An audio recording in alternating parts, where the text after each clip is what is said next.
Buenos días, mi nombre es Charo Lorena Mena Vargas y hoy les voy a hablar sobre Edward Hopper. Edward Hopper nació en 1882 el 22 de julio y falleció en 1967 el 15 de mayo. Fue un célebre pintor norteamericano que influye en el cine de manera notable tanto en su forma como en su fondo.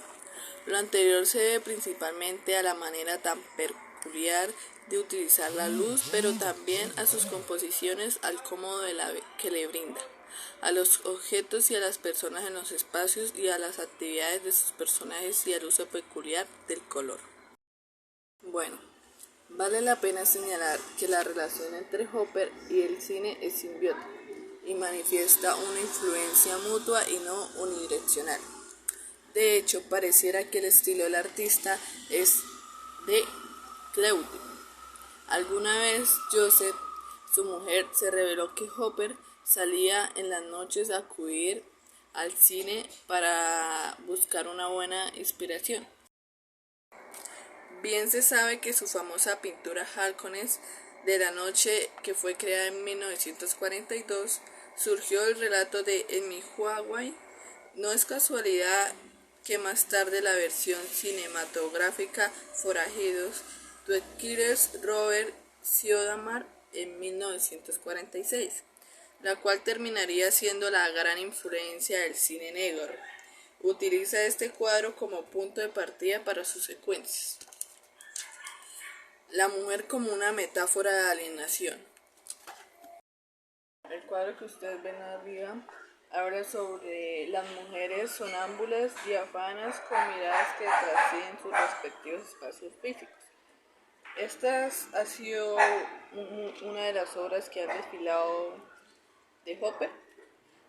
Esta obra aparenta mirar algo o alguien, pero muy probablemente apunta a la nada.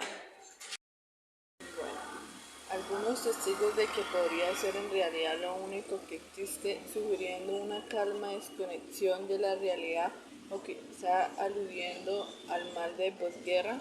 Esa ambigüedad en su significado le brinda mucha fuerza al pintor. En un documental, el cinefotógrafo Ed Landman comentó sobre este elemento de la obra de Hopper, y que más tarde impacta a su vez en el cine. El pintor utiliza a la mujer como un sentimiento de la alineación del mundo en el que vive. Las mujeres en este caso son el canal mediante el cual Hopper nos transmite su propio estado anímico. El cine en la segunda parte del siglo XX es terreno fértil para estos personajes en la pantalla. Una versión ejemplar de esto son las mujeres que en distintas películas de Antonioni, el gran poeta fílmico de la alineación, protagonizó su esposa y musa Mónica Witte, por ejemplo en El desierto rojo. Antonioni, 1972, interpreta a Giuliana, una madre burguesa a labor de la histérica en pasajes industriales del color intenso que podrían haberse derramado en los lienzos de Hopper. Le voy a hablar de otra pintura que hizo Hopper que se llama Lugares vacíos. Acá arriba verán la imagen y les hablaré un poco de ella. Como les iba contando, hablaremos un poco de esta pintura. Esta pintura fue creada en 1963. Esa bacauda especial que bien podría pertenecer al purgatorio conecta a Hopper con Giorgio de Chirico. Más que sus grandes influencias, por ejemplo, Rembrandt y Degas, Hopper desarrolla este aspecto temáticamente en las estaciones de gasolina, en medio de la carretera o en estaciones de trenes vacíos.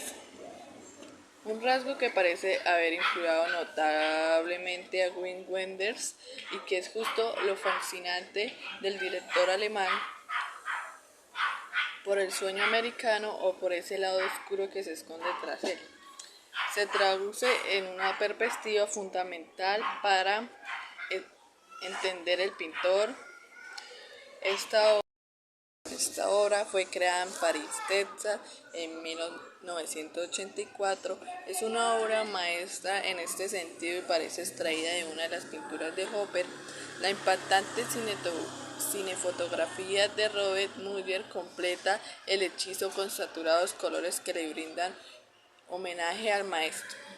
Desde un inicio, en los tempranos cortometrajes de Wentes, donde no había personajes y existían únicamente desamparados lugares en encuentro fijos, se notaba esta influencia. La soledad se vive instantáneamente en las pinturas de Hopper. Se utilizan los American Dinners como escenario. Se trata de lugares que, aunque tengan gente, se sienten vacíos. Los comensales no ven más que el café que tienen enfrente y la incomunicación permea todo. Bueno, les hablaré de otra pintura de Edward Hopper, Las ventanas y las casas. Esta obra fue creada en 1928. Edificios altos que miramos a nivel del suelo en su pintura, con ventanas abiertas por donde vemos personas asomadas irreconocibles. También cuadros que presentan departamentos desde dentro, pareciendo dos cuadros distintos, son parte de la misma secuencia cinematográfica. Observamos dos planos laterales de gente mirando hacia afuera, queriendo, aunque sin ímpetu, volar sin alas. Alfred llega al centro de la propuesta de Hopper en varias de sus citas, pero particularmente La ventana indiscreta en 1955, donde un fotoreportero observa a sus vecinos con ayuda de sus teléfonos desde su cama. Más tarde, De Palma vuelve a usar los mismos mecanismos en Doble del cuerpo, 1984, cuando el protagonista, usando un telescopio, atestigua los espectáculos que le proporciona la sensual vecina. En ambas cintas, por cierto, se respira una cierta tensión, lo mismo que ocurre con los ambientes hopperianos. Las majestuosas cosas en los horizontes de los cuadros de Hopper representan no un cálido hogar, sino el abandono. En particular, hay una pintura de 1925, House Between Railroad, que resuena en distintas películas, entre ellas Gigante, Stevens, 1956, y Días de Cielo, Malick, 1978. Psicosis, 1960. Este abandono psicoanalítico se lleva aún más lejos por Alfred Hitchcock. El director no solo entiende la sexualidad reprimida o a la contracción expresada en los cuadros de Hopper, sino que utiliza los componentes para imaginar versiones donde los personajes resuelven sus traumas. Otra forma de verlo es que Hitchcock expresa, gracias a lo que hacen sentir las obras de Hopper, sus angustias al arte de Hopper, lo libera provocando sus sofisticadas realidades cinematográficas, también cargadas de una sexualidad que no se suelta de todo. Como quiera que sea, el componente sexual en la pintura de Hopper es importante y sacude las pinturas en distintos rincones de forma evidente. Resulta las escenas postocoitas. En un estado frío, desconectada, apartada, aunque reunida, podemos intuir el acanante encuentro que sostuvieron antes de que la pintura tenga lugar. Una vez más, Hopper provoca nuestra imaginación.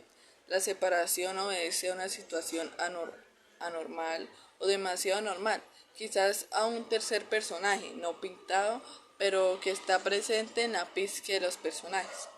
Ya he hablado sobre esta pintura, ya entendido, les daré otro contexto de otra pintura que les aparecerá acá. Esta pintura es llamada La luz de mediodía, fue creada en 1952 en Morgenthau. La obra de Edward Hopper es un claro preámbulo para la escuela norteamericana de expresionismo abstracto. Las sombras geométricas proyectadas en las paredes a mediodía y la calidad de la luz sobre los objetos invocan la abstracción. Mark dijo alguna vez que nunca gustó de las diagonales en la pintura, a excepción de las de Hopper, pues en su caso estaban justificadas por la luz que entra a los espacios.